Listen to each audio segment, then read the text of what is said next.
யோகாவை ஜாதி மதம் பார்க்காமல் பகிலுங்கள். என்னவென்றால் இந்த பிரபஞ்சமே பூமியில் இறங்கி வந்து அதனால் இனி வருங்காலங்களில் சங்கதிகள் எல்லாம் யோகாவில் ஆரம்பித்து யோகஸ்தில் முடித்து எல்லாருக்கும் எல்லோரு கையிலும் போய் சேர வேண்டும்.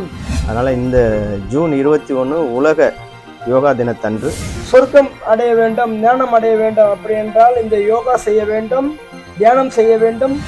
ஜாதி மதம் இனம் படிப்பு எல்லாவற்றையும் உடைத்து நீங்கள் மாடு எழுந்து உட்கார்ந்தும் போது பார்த்தீங்கன்னா அது ஒரு ஆசனத்தில் உட்கார்ந்துருக்கும், நிற்கும் போது ஒரு ஆசனம், எல்லாமே அசைவுகளும் ஒரு ஆசனம் தான்.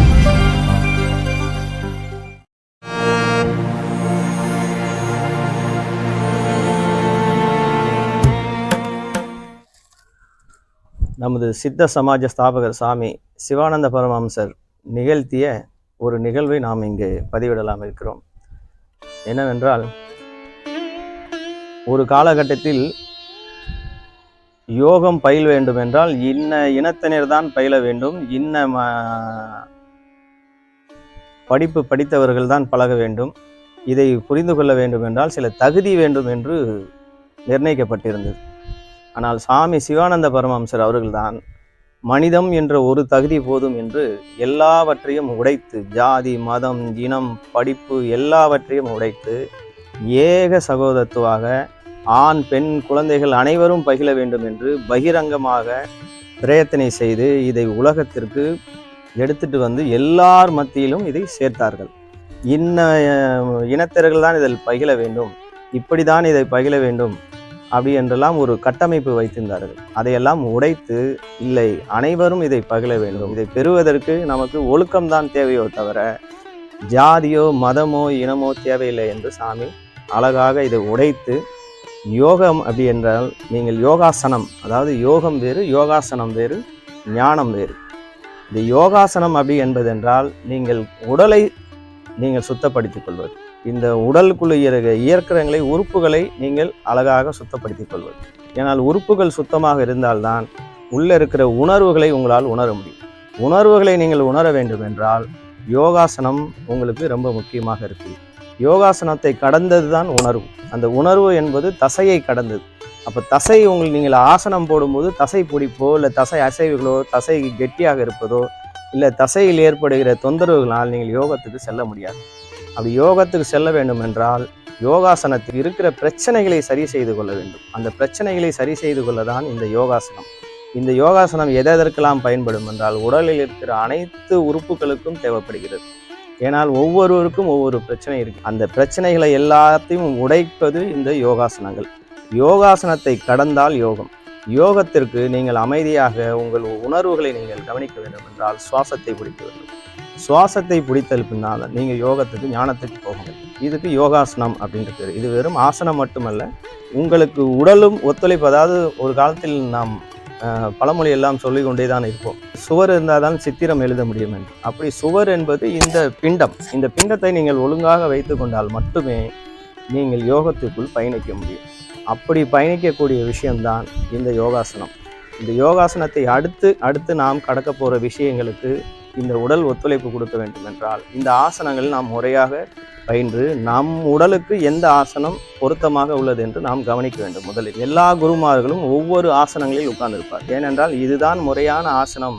அப்படி என்றால் யோகாசனத்துக்கு எல்லா குருமார்களும் ஒரே ஆசனத்தில் அமர்ந்திருக்க வேண்டும். ஆனால் உலகத்தில் தோன்றிய அனைத்து குருமார்களும் அவரவர் உடலுக்கு ஏற்ற வாகுக்கு ஏற்ற மாதிரி ஆசனங்களை நமக்கு காமித்து கொடுத்திருக்கிறார்கள். ஸோ ஆகையால் நம் உடலுக்கு எந்த ஆசனம் பொருத்தமாக உள்ளது, நம் உடலுக்கு எந்த ஆசனம் சரியாக உள்ளது என்பதை நாம் உணர்ந்து அதை நாம் பின்பற்றினால் யோகத்துக்கு செல்வதற்கு சிறப்பாக இருக்கும். அப்படி இருக்கும் பொழுது சுவாச பயிற்சி ரொம்ப முக்கியமானது. அந்த சுவாசத்தின் மூலமாக தான் உணர்வுகளை தொட முடியும். ஏனால் உணர்வுகள் என்பது உயிரோடு கலந்த ஒரு விஷயம். ஆகையால் நாம் இந்த சரீரத்தையும் உயிரையும் இணைத்து தான் நாம் பார்க்க வேண்டும். அப்படி பார்க்கும்போது ஆழ் மனதில் ஞானம் உண்டாக வேண்டும் என்றால் அமைதி உண்டாக வேண்டும். அமைதி உண்டாகும் என்றால் உறுப்புகள் எல்லாம் நமக்கு தொந்தரவுகள் செய்யாமல் நாம் என்ன செய்து கொண்டு இருக்கிறோமோ அதற்கு அது ஒத்துழைப்பு கொடுக்க வேண்டும். மனம் புத்தி சித்தம் அகங்காரங்களை நாம் அடக்க வேண்டும் என்றால் இந்த ராஜ உறுப்புகளை நாம் சரி செய்யவில்லை என்றால் அதை நாம் கடந்து செல்ல முடியாது, யோகத்திற்கு போக முடியாது. அப்படி யோகத்துக்கு போகக்கூடிய ஒரு வாய்ப்பை நமக்கு வேண்டும் என்றால் முதலில் ஜூன் 21 உலக யோகா தினத்தை நாம் அனைவரும் கொண்டாடியே ஆக வேண்டும். இது மதம் சார்ந்ததல்ல, இனம் சார்ந்தது, இந்த மனித இனத்துக்கானது. நீங்கள் ஒரு காக்கையை பார்த்தீர்கள் என்றால் அது கழுத்தை உடம்பை 4 சிலுப்பினால் தான் அது அன்று ஃபுல்லாக அது பறக்க முடியும். அது அதனுடைய யோகாசனம். நீங்கள் மாடு எழுந்து உட்கார்ந்தும் போது பார்த்தீங்கன்னா அது ஒரு ஆசனத்தில் உட்கார்ந்துருக்கும், நிற்கும் போது ஒரு ஆசனம், எல்லாமே அசைவுகளும் ஒரு ஆசனம் தான். அது போன்றுதான் மனிதனுக்கும். மனிதன் ஒரு முறையை கற்றுக்கொண்டால் மட்டும்தான் அவன் அதை கடந்து செல்ல முடியும். அப்படிப்பட்ட இந்த சிறப்பான இந்த யோகா தினத்தன்று நாம் அனைவருக்கும் போதிக்க வேண்டிய விஷயம் என்னவென்றால், யோகாவை ஜாதி மதம் பார்க்காமல் பகிலுங்கள். இந்த பயிற்சியை செய்து கொண்டு வாருங்கள். அடுத்தடுத்த நிலைமைகளுக்கு இயற்கையாகவே உங்கள் அறிவு கொண்டு சென்றுவிடும். உடலை சரி செய்துங்கள், அப்பொழுது உயிரை நீங்கள் கவனிக்கிறதுக்கு வாய்ப்பு கிடைக்கும். ஆகையால் சித்த சமாஜ ஸ்தாபகர் மாதிரி நிறைய மகான்கள் இதை தான் ஸ்தாபிச்சாங்க. சாமி அதை தான் சொல்லியிருக்காரு. ஆனால் வருங்காலங்களில் அது மதமாகவும் இனமாகவும் மாறினது வருத்தத்தக்கக்கூடியதாக இருக்குதுன்னு சாமி சிவானந்த பரமஹம்சர் அவர்கள் சொல்லியிருக்கிறாங்க. அதனால் இனி வருங்காலங்களில் சங்கதிகள் எல்லாம் யோகாவில் ஆரம்பித்து யோகஸ்தில் முடித்து நம்ம ஜீவனை ஐக்கியப்படுத்தி இந்த இறைவனை நமக்குள்ளே உணரணும் அப்படின்றத சித்த சமாஜத்தினுடைய கொள்கையாகவும் இருக்குது. அதனால் இந்த ஜூன் 21 உலக யோகா தினத்தன்று நாம் அனைவரும் புரிந்து கொள்ள வேண்டிய விஷயம் என்னென்றால், சகோதரத்துவமோடு வாழ்வதற்கும் ஜாதி மத பேதமற்று இனமற்று நாம் மனிதர்கள் இனம் ஒன்றே குலம் ஒருவனே தேவன் என்ற இந்த விஷயத்தை நாம் கடைபிடித்து வந்தால் இந்த உலகம் அமைதியாகவும் சுபிட்சமாகவும் எல்லாருக்கும் எல்லாம் கிடைக்கும் என்பது நம்மளுடைய சித்த சமாஜத்தினுடைய கொள்கையாகவும் இருக்கிறது. அதை நாம் உணர்ந்து கொண்டு இந்த யோகா தினத்தன்று நாம் சபதமாக கூட எடுத்துக்கொண்டு நாம் வழிமுறையில் நடந்து வந்தால் நல்லா இருக்கும் என்று அனைவரையும் கேட்டுக்கொள்கிறேன். யோகா பற்றி ஐயா நல்லா எடுத்து உரைத்தார்.